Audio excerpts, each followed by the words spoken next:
तो मैं अपने बेटे की पसंद की हर चीज बनाऊंगी। मेरा बेटा इतने दिनों बाद मुझसे मिलने आ रहा है। जब से उसने अपनी डॉक्टरी की पढ़ाई शुरू की है तब से वो मुझसे मिलने बहुत कम ही आता है, लेकिन जब भी आता है तो मन ऐसा होता है कि पूरे साल भर की खुशियाँ एक ही दिन में मिल जाती हैं मुझे। भगवान ऐसा बेटा सभी को दे। अरे माँ, कैसी हो तुम? अरे बेटा, कैसी होती? जब से तू गया है बस घर पूरा खाली खाली सा लगता है।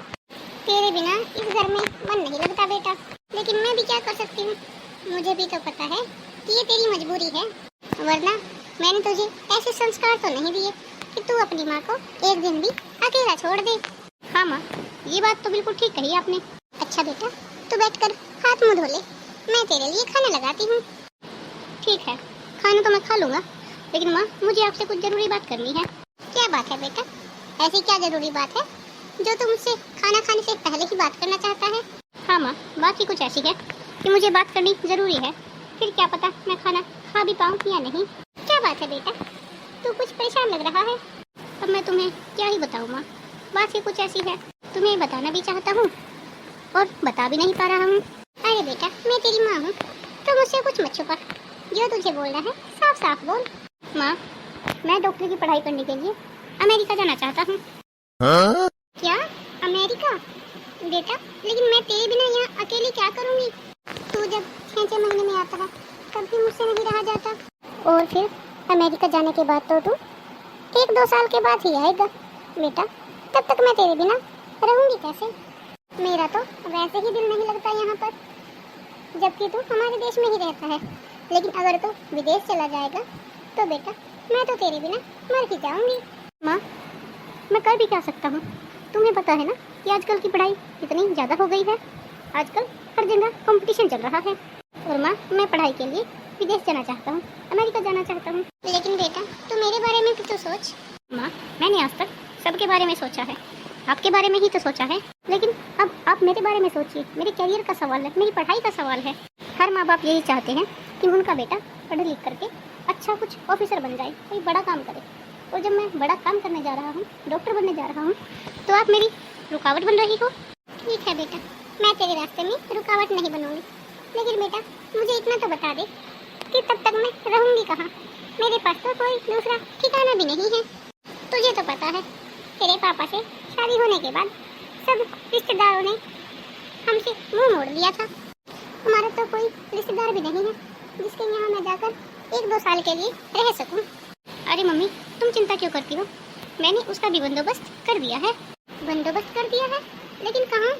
माँ, मैंने अपने अमेरिका जाने से पहले सारा प्रोग्राम किया था, लेकिन उससे पहले मैंने आपका प्रोग्राम सेट किया था। मेरा प्रोग्राम सेट किया था मतलब? देखो मम्मी, 2 साल की ही तो बात है, 2 साल तक आप वृद्धाश्रम में रह लेना। क्या बेटा, मैं तेरे होते हुए वृद्धाश्रम में रहूंगी? अरे बेटा, तू मुझे ऐसे जीते जी मत मार। इससे तो बेहतर होगा कि तुम मुझे अपने हाथों से जहर दे दे। तुम मेरी बात को समझ क्यों नहीं रही हो? आखिर तुम चाहती क्या हो? क्या तुम नहीं चाहती कि मैं बड़ा डॉक्टर बन जाऊं?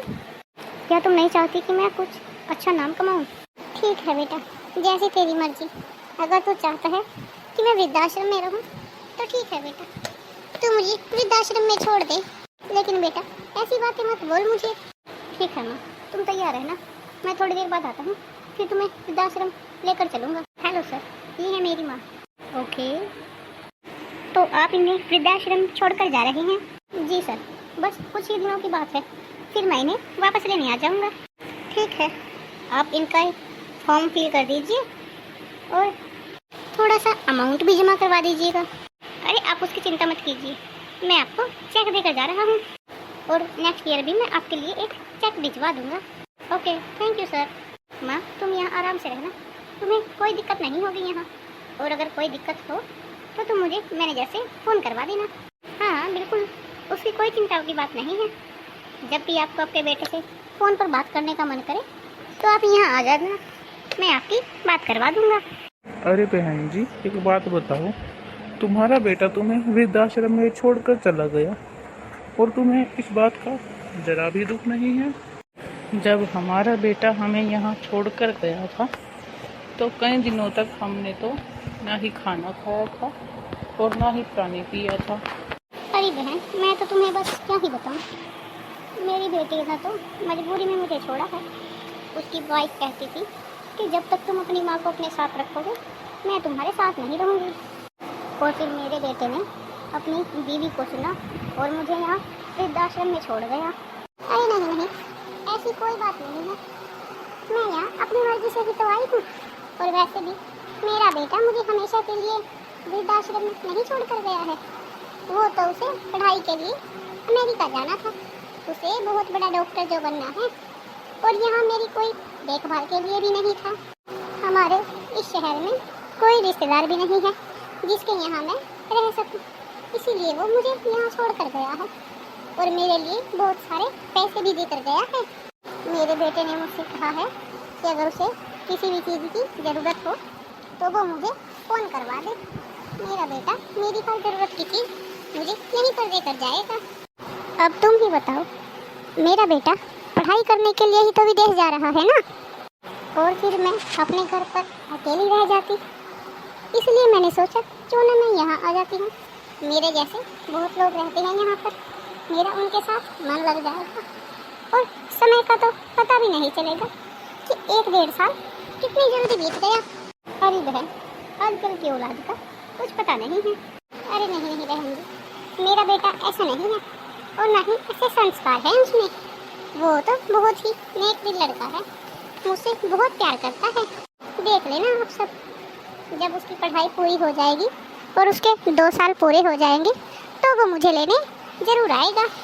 ठीक है बहन जी, जैसा आप कहती हो, भगवान करे बिल्कुल ऐसा ही हो। सुनिए, आप सबके लिए एक गुड न्यूज़ है। क्या बात है मैडम जी? क्या गुड न्यूज़ लेकर आई है आप हम अनाथों के लिए? अरे आप सबको फ्री टिकट मिली है। हमारे सर आपको घुमाने लेकर जाएंगे। सर ने सोचा है कि अपने बेटे को आपको कहीं घुमाते नहीं है, इसीलिए वो ही आपको घुमाने लेकर जाएंगे आज से ठीक 3 महीने बाद। तब तक आप सब अपनी तैयारी करके रखना। अब आप अपने अपने कमरे में जाकर आराम कीजिए। अरे बेटा, मुझे एक बात तो बता कि हमें घुमाने कहाँ लेकर जाएंगे? अरे माता जी, कहीं नहीं, बस आसपास के शॉपिंग मॉल में या किसी कॉम्प्लेक्स में घुमाने ले जाएंगे, जिससे आप सबका थोड़ा सा एंटरटेनमेंट हो जाए। अच्छा तो ठीक है, मैं अपने बेटे को फ़ोन करवाकर थोड़े से पैसे मंगवा लूँगी। उसकी कोई ज़रूरत नहीं है माता जी, क्योंकि वो आपके 1 साल के लिए पैसे देकर गए हैं। अच्छा, मेरा बेटा मेरा कितना ध्यान रखता है। सूरज, तुमने अच्छा किया जो अपनी माँ को वृद्धाश्रम छोड़ आई, वरना वो हमारी शादी नहीं होने देती। हाँ यार स्वीटी, तुम्हें नहीं पता मैंने अपनी माँ को किस तरह से बनाया है। अरे बहन जी, ये तो तुम्हारा बेटा ही है ना? हाँ? अरे हाँ, ये तो मेरा बेटा ही है, लेकिन ये तो मुझे कह रहा था कि ये अमेरिका जाएगा, लेकिन ये तो यहाँ किसी लड़की के साथ बैठा है। ये लड़की नहीं है, देखो इसने गले में मंगलसूत्र, बिंदी, चूड़ी सब कुछ पहना हुआ है। इसका मतलब ये इसकी बीवी है। इसने तुमसे झूठ कहा था कि ये अमेरिका जा रहा है। इसने तो इस लड़की से शादी करने के लिए तुम्हें वृद्धाश्रम में छोड़ दिया। अरे बहन, हमारे बेटे चाहे जैसे भी थे, लेकिन उन्होंने हमें सच बोलकर अनाथ आश्रम में छोड़ा था। उन्होंने हमसे झूठ नहीं कहा, जो था मुंह पर बुरा बोल दिया और हमें वृद्धाश्रम छोड़ दिया। हमें थोड़ा बुरा लगा था, लेकिन तुम्हें देखकर तो मुझे बड़ा दुख हो रहा है कि तुम्हारे बेटे ने तुमसे इतना बड़ा झूठ कहा कि वो अमेरिका जा रहा है, जबकि उसे इस लड़की से शादी करनी थी। हे भगवान, ना जाने क्या कमी रह गई थी मेरे संस्कारों में। इससे तो अच्छा कि मेरा कोई बेटा ही ना होता। अरे बहन, कहाँ जा रही हो तुम? अपने बेटे से नहीं मिलोगी? कैसा बेटा और किसका बेटा? जो ऐसे हालात में मुझे वृद्धाश्रम में छोड़ा है, वो मेरा बेटा नहीं हो सकता। इससे तो अच्छा है कि मैं वृद्धाश्रम में अनाथ की जिंदगी जी लूँ। अब मुझे ऐसे बेटे की कोई इच्छा नहीं है।